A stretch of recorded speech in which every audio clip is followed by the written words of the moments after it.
things in a better place.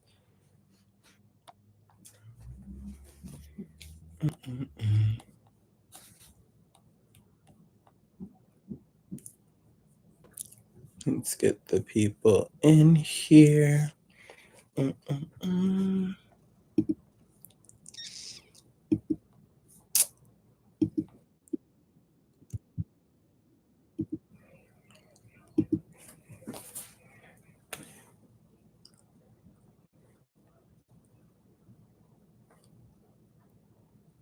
Put the coil in.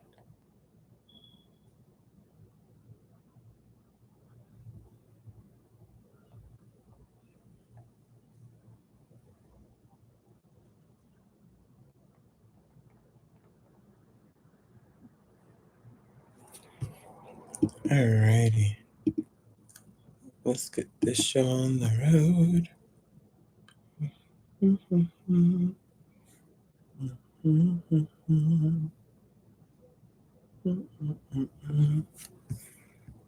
There's a bounce of music in the meantime. So I'll put in some music in the meantime.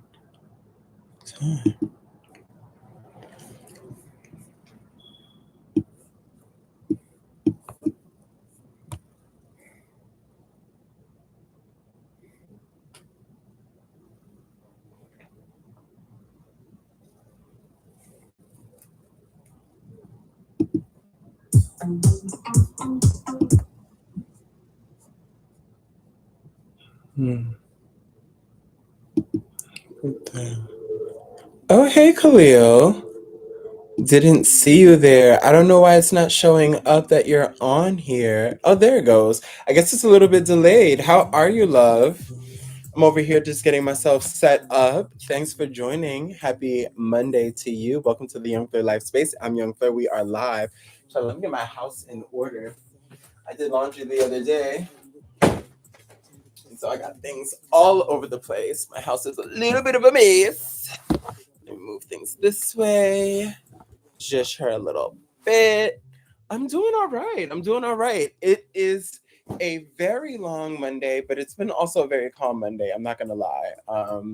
Just work, chill day at the office, coming down off of the New York Fashion Week vibes finally and getting settled after VMAs and all of that. So it's been nice to just like, get back to like a more normal pace, a more normal schedule.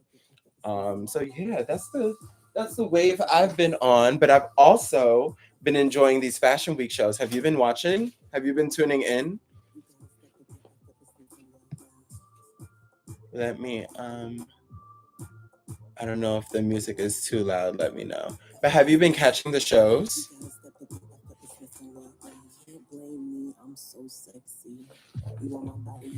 I would love to know what you think or what you've been loving so far. I specifically with Milan. Milan, I feel like they really brought some energy this season that we haven't gotten from them in a long time. There were a lot of like interesting moments.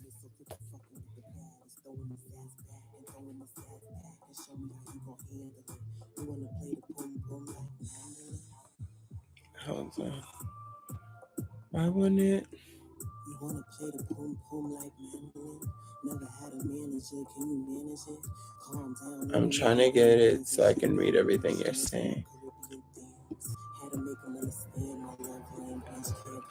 Yes, I've been trying to stay up to date with all the shows. The last one I saw was Versace. What did you think of Versace, child? That one is going to be a very quick run through for me. Versace has really like devolved into this really boring drab thing. This season was a low for me. And they're already not doing the best. They're already not doing too hot sales wise. So I don't know, just something about the brown colors and like just the print wasn't the cutest. The colorway I wasn't into it. One thing that they will do between them and D&G, they're going to give you a production. They're going to give you a crazy like long runway situation. They're going to give you the glamour. They're going to give you models just pumping down, but they are not going to give you interesting clothes. Dolce & Gabbana was another one that was just not it for me. Let's start talking about it while we're here. Why not? And just let everybody else just catch up and get into it when they get into it. I'm going to go ahead and share this with a couple other people. But we should start looking at some looks. Why don't we do that? Why don't we do that? I don't want to look at Versace. Versace was boring. I don't want to look at D&G, except for I gotta say I lived for the girls at the D&G show in the 613 blonde Marilyn Monroe bobs. I was here for it personally. On some of them, they pulled it off better than others.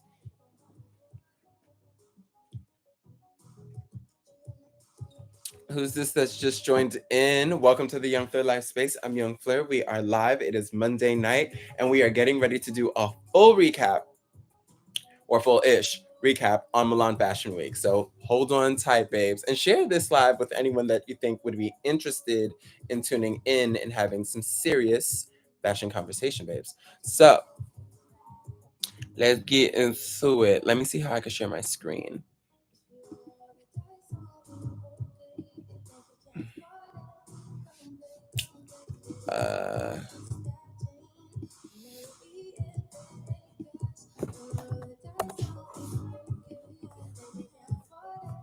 For some reason,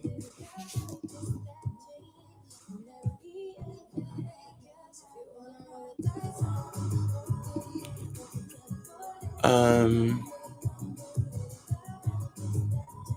trying to get it to let me share my screen. Hold on. Oh, there we go.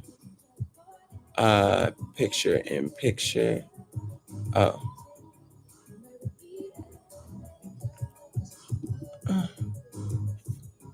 There's no setting on here to let me show you the video. I feel like I used to be able to. Yes, I love the 613 wigs at D&G. Weren't they everything?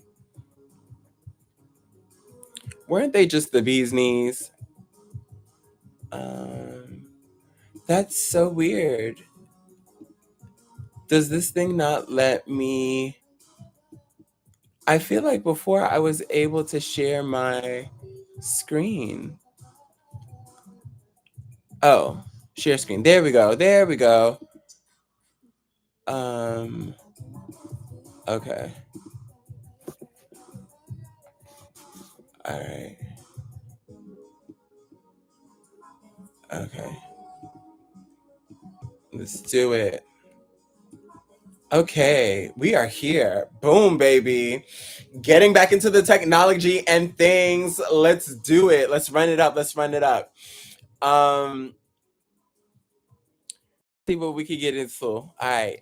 So, what should we talk about first? I have a few different shows on my docket for tonight. Okay. So let's start with some of the highlights for me. But before that even, I do want to talk about another show that I'm sure people are going to probably end up bringing up at some point, which is the Moa Lola show. I feel like that's something that we don't really get to talk about yet on the live space, and I haven't really been able to speak on. I've just been letting the show in general kind of like take its time to work its way through my brain. What did you think of the Moa Lola? I felt like, there were a lot of things about the Moa Lola show that I loved. And I feel like someone said this, there's been this conversation that I've been picking up bits and pieces of on social media, where people are talking about the new age of the creative director, or if creative directors are necessary, or if they are necessary in the way that they used to be utilized, and what their purpose was and their role was in fashion. With the appointment of people like a Pharrell at Louis Vuitton, these people are here to ideate and collaborate and pull together the best of the best to make something happen. And to usually kind of bolster the brand with their own with their own marketing, and kind of tie in the other demographics that the brand may be trying to reach. I'm getting a little bit long winded, I know, but with this show, I really feel like she offers an idea of what the creative director of the future could look like.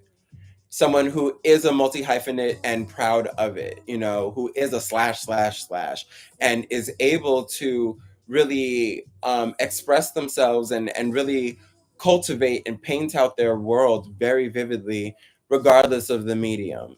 I feel like working with Chris Sabana, the designer that I work with, he is a great example of that. Any medium that he decides he wants to touch, whether we are working in jewelry, whether we're working in garment design, whether we're working in curating events, whatever it is, curating a playlist of music, everything always has this signature touch, this kind of consistent um, set of elements, or this consistent storyline that really builds out a bigger world.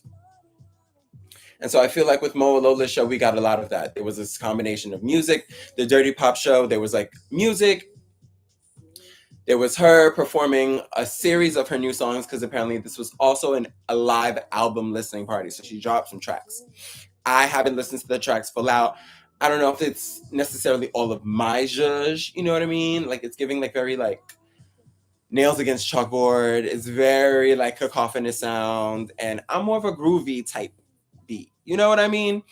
But you know, there have been some songs I've heard from her here and there, or some different like clips I've heard here and there that I've like vibed to, like her bundle bag song I had on repeat at one point. I love that song, and I love that she had all of these like new age, new era female rappers like on the thing doing their thing. I love that.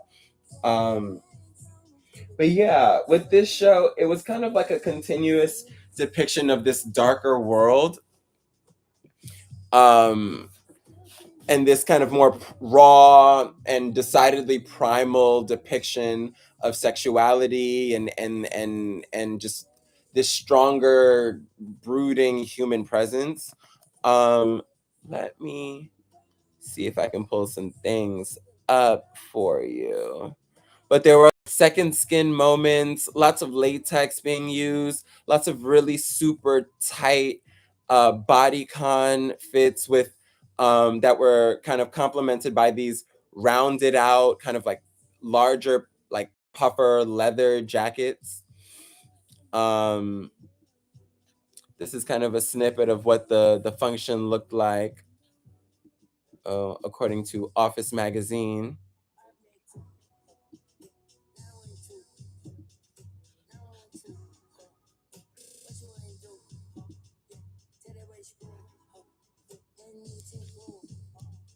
So this was some of the stuff that went on. And so she had herself positioned with her homegirls, Dato Black, who has been on the Young Fleur Live before. I've interviewed her before on here, and or at least on our Instagram, our former home. And then Chi over here as well. And they're kind of like a trio of musicians and creatives and homegirls from who go way back. And so they performed on this long red runway as folks kind of like walked along the stage in this almost like this tableau, this ongoing situation that was happening where they were posed around. At one point, this is like one of the shots of Mo Lola performing with these other girls, wearing a very standout piece from the collection, which was one of the series of pieces with this red and white colorway, riffing, like inspired by the iconic Ebony publication logo with the red with the white ebony across it. And this is it done in black here, as you see, with this like latex material and this latex catsuit. The shoes I live for. I wonder though how yo ass ain't gonna be sliding all the way to the front, how your Piggly Wigglies are not going to just be sliding all the way to the front. That's got to have some sort of grip, child. But I don't trust it. I do not trust it. Like anything that is Bianca Sensori approved, you might have to be just a little bit careful. Not saying this is not a look. Not saying it's not a look, but also saying that it requires a lot of zhuzhing and mathematics and paramedics and just lots of just like nipping and tucking and pushing and pulling and squeezing and pulling up and pushing down, like, because you know these girls be in some shrink wrap, you know these girls be in sausage casing, and I live for it. I do live for it. um but let's get into, I love these kind of hide moments. Like I said, a lot of second skin moments and touching back on this kind of primal theme for the collection. So we saw a lot of different, a whole array of hides. Um, and then these other looks here, like this polo moment, almost like a Ralph Lauren moment, but the logo is like a girl on top of the horse, and all of these kind of like makeshift or kind of reinvented logos that they have with Lada, like Lada Volkova, who is a constant collaborator with Moa Lola, and then this Moa logo underneath. Moa Lola is really big on logos. This is right here. You can see the ebony shirt that I was talking about, the ebony logo done in red. I thought that that was such a clever idea when I first saw it, like my first feeling on it. And then you see the mini skirt here as well. The tramp stamp is iconic. So cute. And I lived for this. Like, I thought that this was such a stunning idea and revival of such an iconic black logo. The boots, oh wait, I think these are attendees.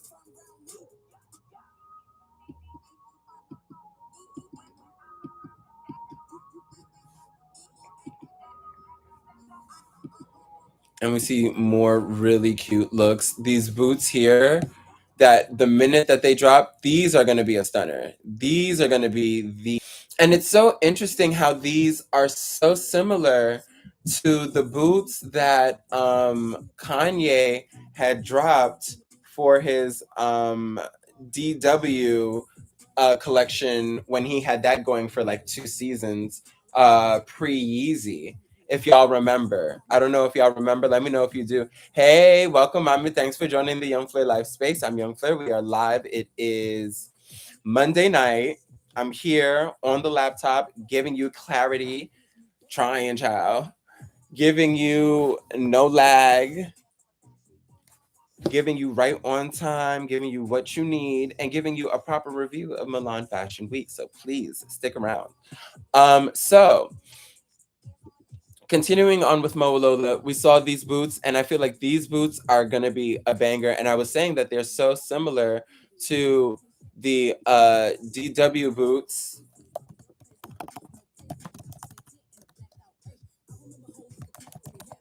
Let me see if I can pull them up.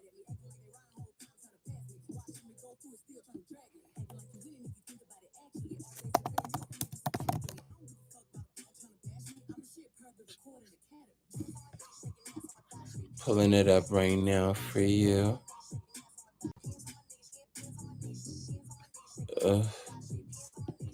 Hold on. Wait, that wasn't what I was trying to do for you. Hold on.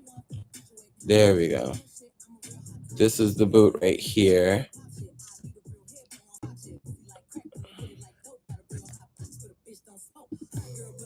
I be accepting these cookies and not giving a fuck, child. I'm not gonna lie.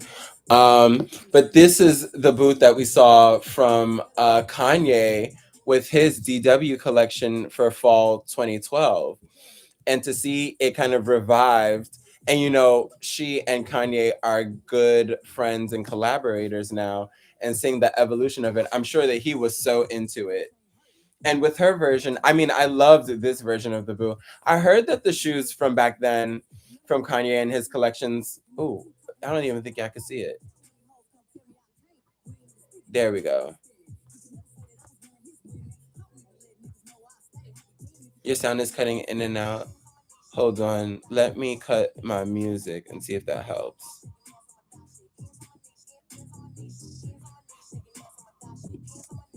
Uh, tired of that. Anyway, let me know if the sound is better now, y'all. But anyway, as I was saying, it's so similar to this fall 2012 DW boot that I loved. I heard that those shoes that he dropped were not the most comfortable. Like the ones that we first saw from his spring collection, those white ones with the beading and the kind of like African inspired decoration. Like I heard those ones, I think Jordan Dunn said that those things were uncomfortable as hell. But anyway, moving on from that, the bigger issue at hand was, and I was trying to see if I can pull the piece up, but I've been hearing a lot of people really upset with Lola and this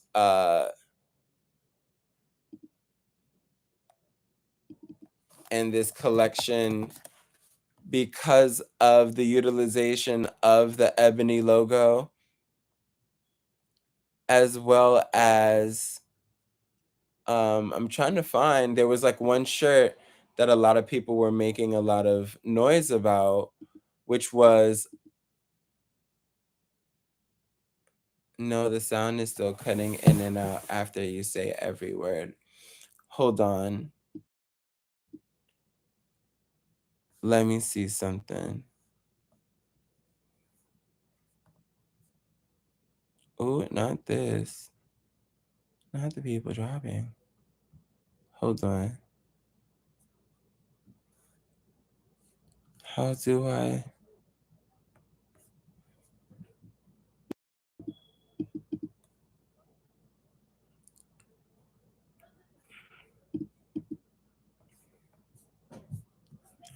Hold on. I'm trying to see. I don't know why. Let me know if it's better now. Let me know if you can hear me better now. It's smooth for you. Hey, what's going on, Auntie? Thanks for joining. It's smooth for you? Then maybe it's you, Khalil. I'm not having any sound issues. Okay. I thought so because my mic is showing that everything is working just fine. Maybe try and refresh it, Khalil, and see if that helps. But anyway, getting back to the collections, a lot of people were making a lot of hubbub about this shirt in particular, which also had that same red and white block letter like we saw for the ebony logo, but it said nigga instead. And I think that in conjunction with the show itself threw a lot of people off. Yeah, leave and come back, babe. What did y'all think of this show? I feel like there were a lot of people, specifically African American people or Black American people, who took offense to the way that she incorporated this into the show.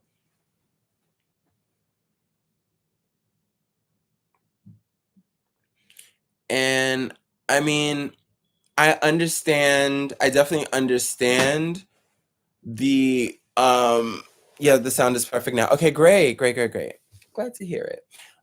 So I understand a lot of the anger that people have, the initial reactions to people seeing this imagery. And I don't necessarily support it myself. What I try to kind of think about and look at it, how I decided to look at it is like, I feel like we have to be realistic about certain things, right? So when it comes to the pantheon of designers, when it comes to the pantheon of Black designers and Black creatives, and when it comes to Black creatives, there is, um, I think there's always been this emphasis on someone making sure that they were like the good Black or the proper representation of Black people to the world. And I feel like a lot of us can connect on that level. I feel like all of us here can connect on that level because I feel like we've all come into situations where it's felt like you've had to be the ambassador for all of the nation of Black people, the entire Black diaspora, just because you're the only person of African descent in the room. Um,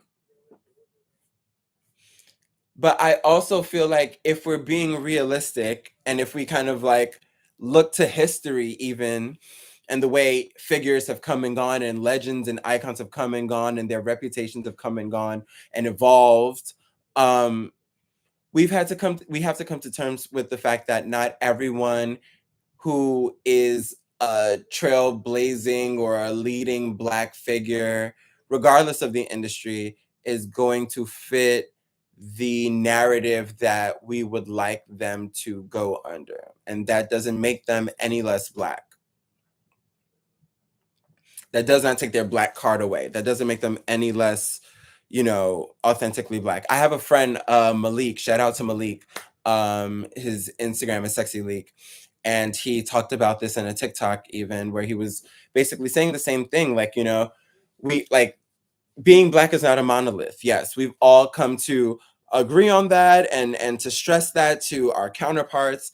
And if we really are adhering to that train of thought, then we would have to also adhere to the fact that we are fighting for, making space for, encouraging the existence of Black people that don't necessarily look like us, reflect our storylines, reflect our opinions, our views, our upbringing, the circles we hang around, our political beliefs, even, you know what I mean? But just making space to protect and also regard their existence as Black people and human beings, regardless of it all. So, like I even I think about, for example, damn, why can't I think of his name right now? He's coming to me. Patrick Kelly. Patrick Kelly. I think of Patrick Kelly. Can y'all thumbs up on the live, please? I'll take every one that I can get, babe.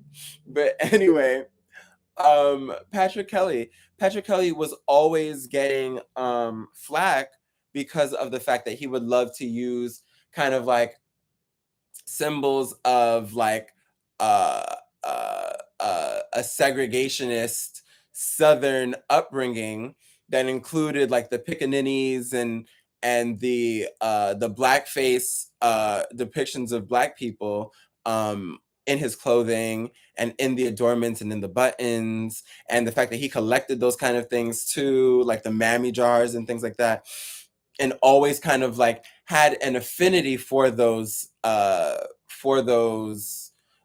of like pieces of American history, and what they meant to him as a Southern Black boy growing up, and how they just bring him back to that place and to his childhood and symbolize something nostalgic for him. And not everybody is gonna rock with that because they don't necessarily rock with that understanding. They don't rock with that comfort around, utilizing symbols in that way, controversial symbols in that way. They don't rock with not viewing them as controversial. And so I feel like with Mo Lole here, one thing about it though, she's not gonna give a fuck what anyone thinks. She's just gonna do what she wants to do, and that's just the nature of how she works. Um, and as long as she's not hurting anybody or doing anything crazy, illegal, to devastate the people, I mean, you kind of have to let the girl live. I do feel like some of what was going on with like Tyla and the anti-African kind of sentiment that started to rise up throughout the social media platforms, like and African people making crossovers to the West, culturally, and that pushback. I feel like some of the dust from that was also kind of getting caught up in this situation with Mo Lola as well, as an African woman interpreting an American trope or an American symbol, a Black American symbol at that. What did y'all think of the show, though? I would love to know. I would love to know. I would love to know. So I don't say that I necessarily love all of it. There were certain things that I did love. Those jackets were sick. You know what I mean? But not all of it is gonna be my zhuzh either. And that's the thing. That's the reason why you don't want to idolize people like this. Not people like this, but just people in general. I mean that to say.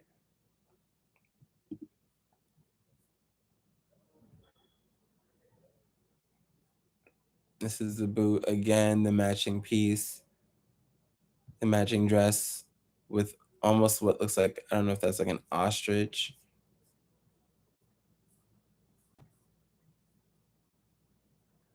And then there was also this metal bikini that was crazy.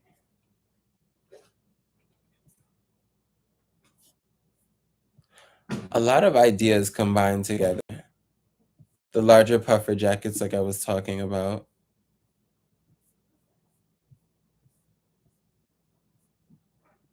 Well, if anyone ain't got nothing to say, then we might as well move on to the next show, shall we? All right, let's get into it. It's time to lock in to Milan Fashion Week, babe. Let me get on my tag walk real quick. Do what needs to be done on that tag walk. Mm-mm-mm-mm-mm. Let's see. Let's start with Gucci. Not Gucci Dapper Dan, Lord. Hmm.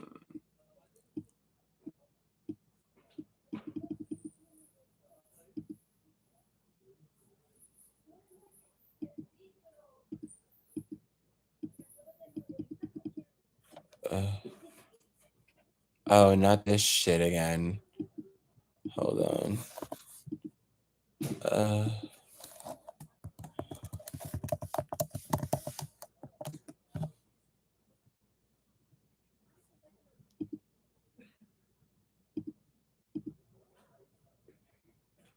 Hold on, child. There we go. There we go. All right. Let's look at some of the shows from Milan. Let's start with some things that I liked. Things I liked a lot.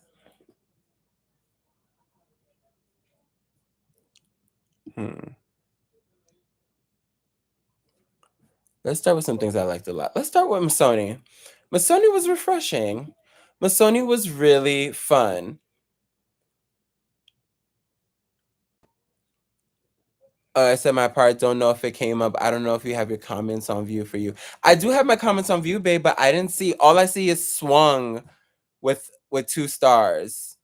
So I don't. It looked like you were trying to correct something. I was waiting for you to let me know, but I don't see anything. So send your comment back over. I would love to hear your thoughts on it because I really want to get more into the meat of potatoes of what the people are saying. But let's talk about this collection, babe. So, where are my notes? Where are my notes? So this definitely was one of the most eye-catching collections we have seen from Missoni in a very long time. They have their creative director, Filippo Grazioli, who has been working on trying to bring Missoni into, like a lot of other brands right now are trying to do, bring their brand into a much more contemporary space. Definitely trying to reach a younger customer as well and establish the future of Missoni's client base. And so we got a lot in the beginning of these pastel looks with earlier collections when he first started, Filippo. Um, okay, I think she swung for the, let me get back into this comment. I think she swung for the lowest hanging fruit, like when her mentor made the White Lives Matter tee. She definitely, as she said in her interview, Mo Lola, that like she sees herself, she understands that what she was born to do in this life goes beyond fashion. And oop, for me, it's no shade, but there's something about when people say things about just going beyond fashion, especially when they're still very early in the game, where I'm just like, oh, well, babe, like, you're already gonna kind of like rush through this, or it just gives me a bad sign. I definitely feel like Moalola, to love Moalola is to really love the symbolism, to love the storyline more than anything else, because the products definitely can skew on the side on a lot more like simply put together. She definitely has kind of upped that over the seasons. Hmm. But at the end of the day, we still get a lot of these moments that feel like the thing about it is like even with the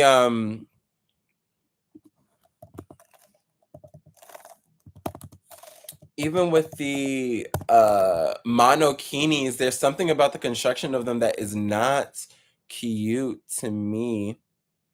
I don't know why Show Studio had the lookbook up and now they want to act like they ain't got the lookbook up. What is the problem?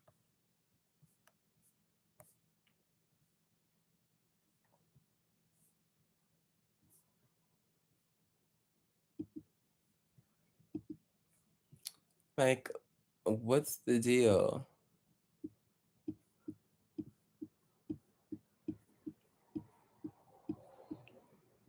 Yeah, I can't find it.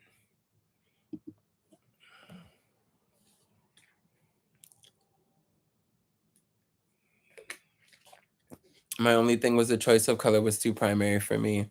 For which one? Oh, I like Missoni to be hues. Oh yes, getting back into it. But yeah, to end it all with Mo Lola, she's definitely a provocateur and she works on that to really make pop cultural moments. Like she's someone that's seeing beyond just trying to keep up with fashion. I don't think she's ever really tried to keep up with fashion. She's really here to just make a lot of like really loud, brash statements and create a vibe more than anything else. And these days, with the younger demographic, they love a vibe over anything else, child. They are happy to wear a t-shirt and shorts with a cute little graphic print and keep it pushing. Speaking of keeping it pushing though, let's talk about Missoni babes. So, with this Missoni collection, we saw a lot of moments where the signature zigzag was given this 3D next dimensional kind of turn. I believe they said Filippo worked with this artist by the name of uh, Ruth Asawa to bring the zigzags into this kind of sculptural moment. So it was a collaboration with her. And like you said, I mean, there were moments, there were some people who called out a lot of similarities to an Issey Miyake in the execution of it. And it definitely kind of shines through in some of it.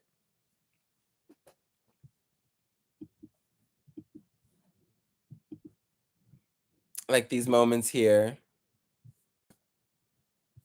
You know, and I feel like when it came to these little head mask, like little head curtain things, they weren't necessarily my favorite, and they definitely weren't my favorite with most of the looks that we saw them paired with. It just got to be a little bit too busy. I appreciate Filippo at least for going out on a limb and trying something different and getting a little bit more funky and fun with Missoni in a way that we haven't seen in a very long time, at least that I can remember. But on editorial moments, this I was kind of on the fence about. I don't know if I love it or not. But things like this just got to be a bit too much. This is just a whole lot of look and not really cute, to be honest. And I don't know what that's supposed to be, like this fluff situation. It just felt so heavy and dated low key. I appreciate the deep dive into the archive, but doesn't feel innovative in a refreshing way. It definitely feels like they're grasping at straws with some of these looks. And every so often, you know, a broken clock right, twice a day. So they do kind of land on something that works. Like even these kind of easy breezy moments where they did this wrap and twist of the zigzags. I thought was pretty nice. There was one earlier example I feel that they did that in. Like this here, I thought was cute. And there were some other people that I saw commenting about the colorway, like this, absolutely not. Girl, like what is this? What in the Dr. Seuss? Absolutely not. I was not a fan of the coats. This, I mean, I feel like I see someone on a TV show or something rocking this. Like, I don't know. And I also was not a fan of these like weird, stiff, square necklaces. Just a lot going on. Like, where is she going? Exactly. And that is a good point because the thing about it is like, I think Missoni has always been a brand that is always about let me stop saying always. Missoni has consistently been about cruise, resort, and that type of deal. Or kind of just like their regular sweaters and knits. They haven't ever really been as much.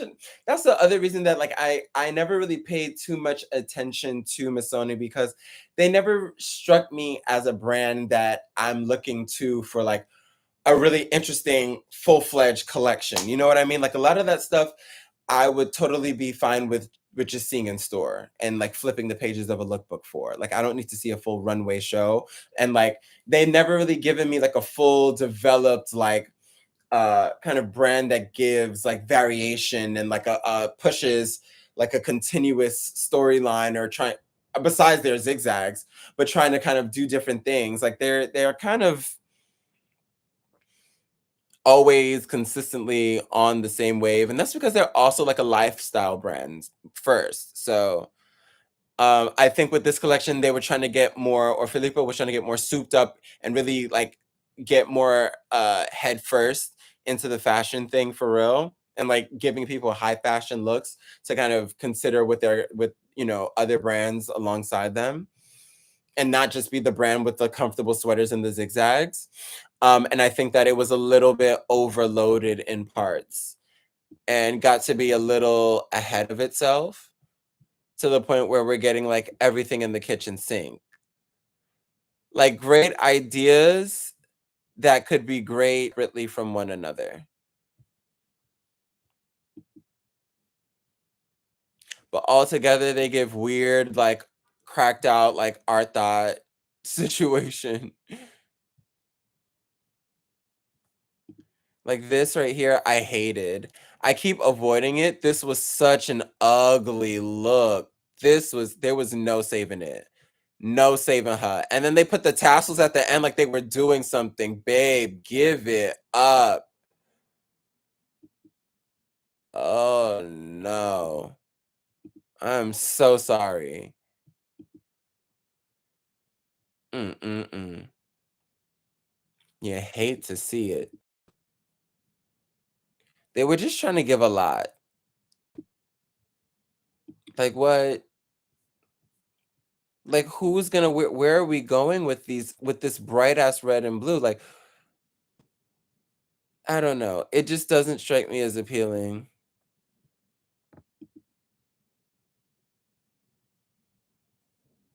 Right. That's exactly where I picture it going, Emily in Paris. Absolutely. Let's move on to the next show. I want to talk about, but once again, these like zigzag tops, those were it for me. That was the highlight for sure. I want to talk about Prada. Let's talk about Prada. Can we talk about Prada? What did y'all think of the Prada show?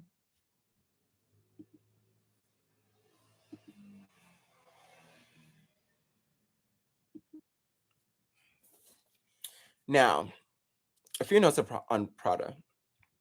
With this recent Prada show, with the pairing of Miuccia Prada and Raf Simons, which has been the ongoing duo,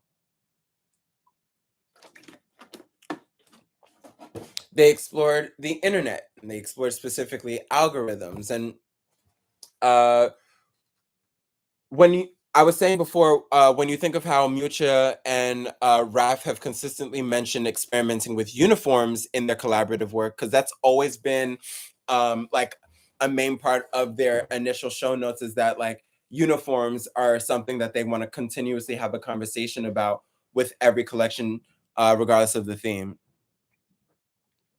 Um, and it makes me think of a mashup of varying aesthetical codes, flattening time with trends from yesteryear to a time in the near future. So the way that they took it kind of was like a fuck you to micro trends, which I really enjoyed. The way that they created this space where time has flattened. And so the trends of way back when are married and smashed together with trends from a time far, far, far ahead of them, to create almost like this discombobulated, newfound context of how these pieces are to be worn and how they fit with a look and the vibe that they give off. Um, and in a way, it almost made me think of like a fashion victim who like lived for like 100 years and literally just was like a clothes horse, just collected clothes and collected accessories and collected clothes and went for this trend and went for that trend and jumped to this trend, much like is the culture that is being encouraged today, especially with young people and the way that they shop and they acquire clothing and amass clothing, large quantities of trendy, normally low quality, very cheap clothing, and then dash them off. But this was like, imagine one person's fully lived life of all the trends that they jumped to when they decided they wanted to fit with one look or fit with one vibe or fit with one uniform or fit with one group or live one other lifestyle. And that person just never threw that stuff away and then decided to put those clothes together. And so what they do is create a collection where you don't really know what time it is. It's the fact that all of these things are such dated pieces collaged together, as you're saying, that makes it so timeless because it's standing so far outside of what is necessarily chic at the time or what is not. So you don't know what time this person is exactly. You're kind of aware of how far forward they are, possibly, but you don't know how far back. Well, I mean that in the other way. You know how far back they are, possibly, but you don't know how far forward.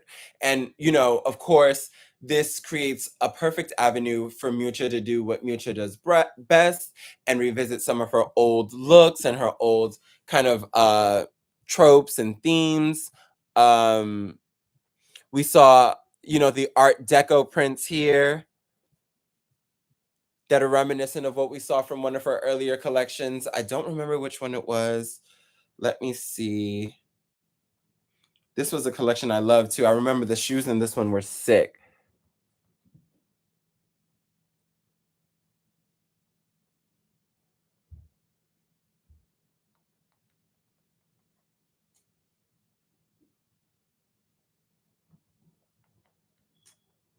I'm trying to find it. Oh, it was their fall 2012. That was such a good collection.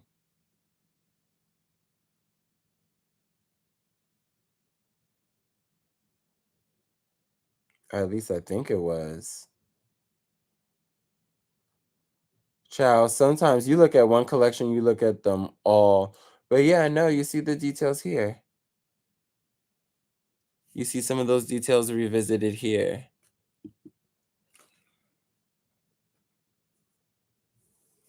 Hi, welcome to the Young Fleur Life Space, my love.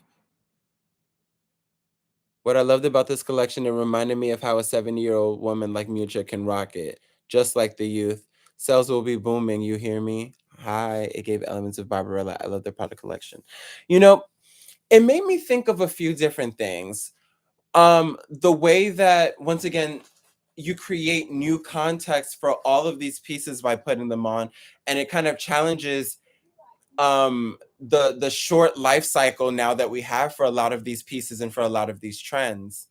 And when you put them together, it kind of calls into question one, your taste level, and the play with good taste and bad taste has always been something that Prada excels at and loves to kind of delve into. And then it also touches on, sorry, whew, what was I saying? Oh yeah, it touches on um what was that? Oh, and then it touches on other things that made me think of like how we view aesthetical codes and how we use them to access different social circles and social situations based on the way that we appear and the associations that we create for ourselves visually. And how sometimes I don't know what I'm sure there's a sociological thing. There's something in a textbook, girl, but there's something to the phenomenon of someone not dressing or presenting themselves in a way that will attract themselves to a certain group that will mesh with them. If anything, sometimes people can present themselves with an aesthetic that is repelling. And one thing that can be found repelling socially is to wear things that are considered outdated, no longer chic, no longer trendy, symbolic of being older, symbolic of being from another time, and just not present with what is popular and attractive at the time.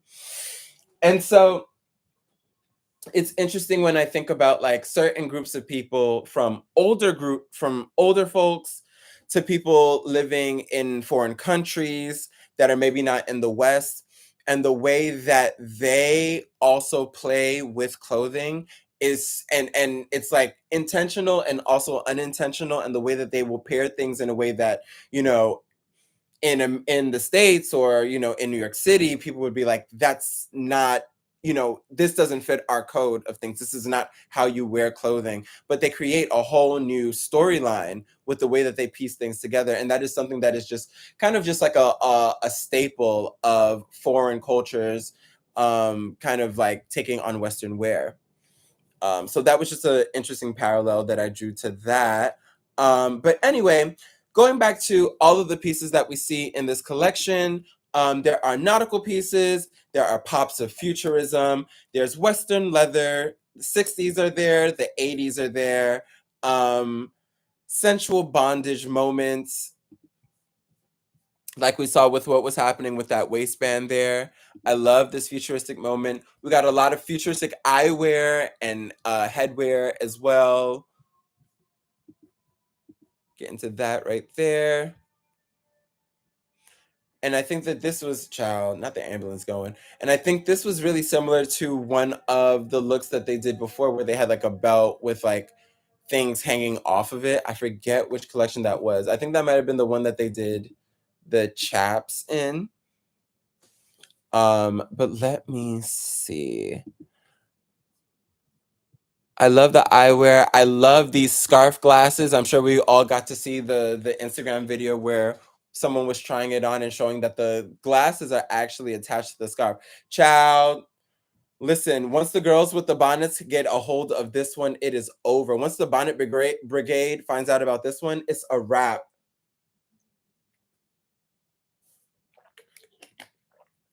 Let me tell you, once they find out about the scarf glasses, the bonnet brigade is on it.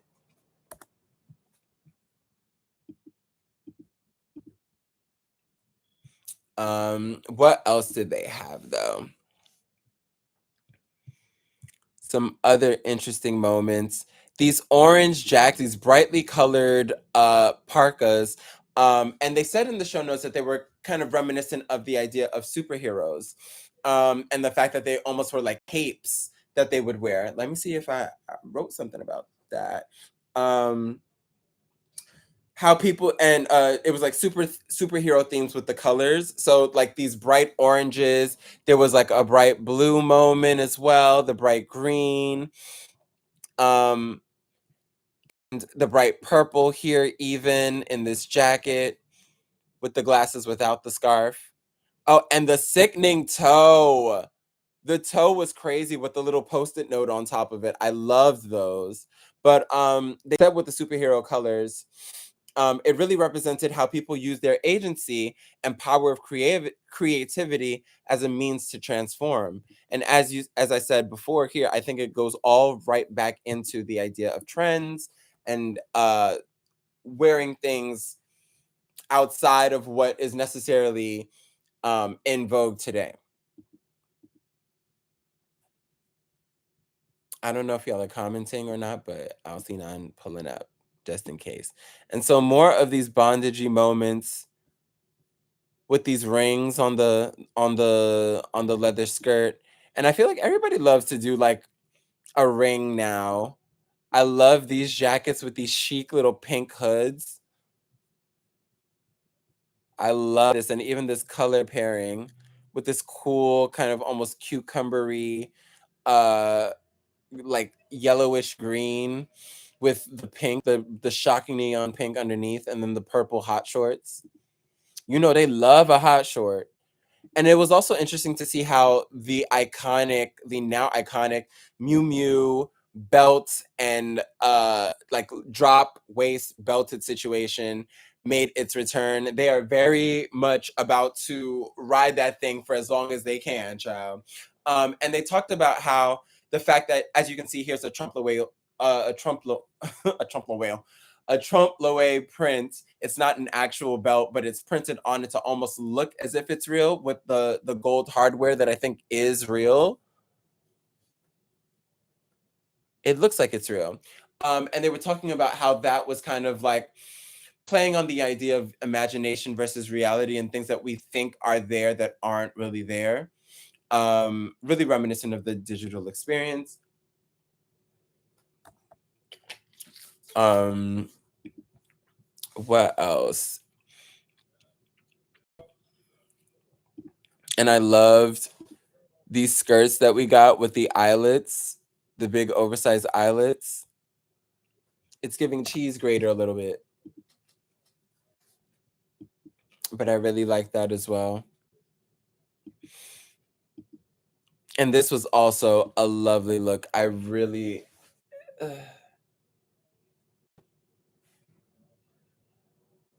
hold on.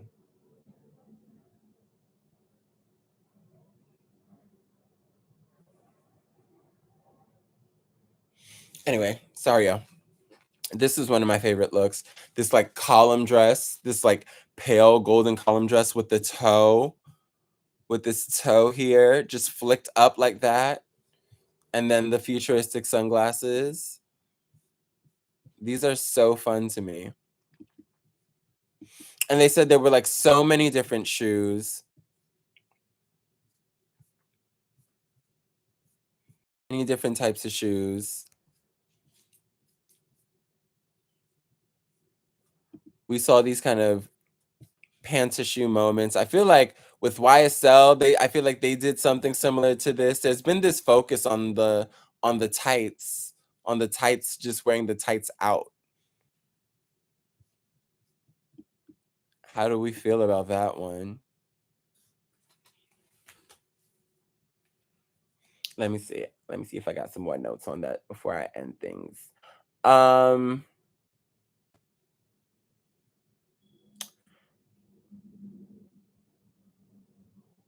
So one of the main points that they wanted to drive home with the collection is the idea of once again the algorithm being an architecture of understanding, um, and kind of interacting with humanity, which is defined by its unpredictability and rejection of the derivative, um, and basically the idea that even despite the algorithm and computers' ability to kind of compile things in a really neat, for the most part, order, it's something about the glitch, the natural glitch of the human hand that always creates this element of unpredictability, of spontaneity, of uniqueness, no matter what. Like, we can all get on the internet and do the same thing and have it turn out a different way every time. Not my computer about to die. How long have we been going? Oh, it's almost been an hour. I feel like I might even get off soon. But yeah, what else was I gonna say? So elements from different eras coexisting simultaneously to challenge any theory of chronology, creating impossible contradictions. And like I said, it also challenges how long these trend connected pieces are viable. Um,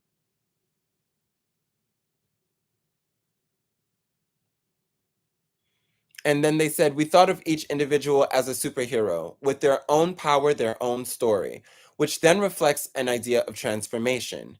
Through your practice, your actions, or through the clothes you wear, they're all means to express a message about your own authority, your own personal strength. And so I love how that is the closing statement on it, because the collection at the end is about doing what the fuck you want to do and not letting a digital space determine how you kind of do whatever you want to, dress yourself or live your life, and really like encouraging people to get back to celebrating their humanness while also kind of reminding us of the fallibility of being human and interacting in the digital space. It's always going to be a fuck up. And that's the beautiful thing about it. And so with them, they also said that they weren't trying to necessarily argue against it or criticize it or anything. It was just, once again, they love to have a conversation, child. They love to talk about it. But yeah, I think I may have to end things here because it is um going on an hour and I have to get off of here. But I will be back. I will be back. I will be back on Wednesday. Yes, I'll be back on Wednesday. So please stay tuned. We're going to be getting into Paris Fashion Week. YSL is happening in a couple of hours. It's happening at 3 a.m. on New York time. So I can't wait to talk about that with y'all tomorrow. So stay tuned for that. Join the Young Fleur Live Garden if you like. That is the private Instagram live chat where I talk about all things fashion with my people, and I can keep y'all hip to when I'm back on. And once again, until then, be safe, be well. It's been great talking with y'all. It's been great doing this on the YouTube. And bring your friends in. We need more follows. We need more follows up. Support your boy. I'm trying to get this shit up again. Either way, I'll see y'all again very soon. Ooh, child, I'm tired. I'll see y'all.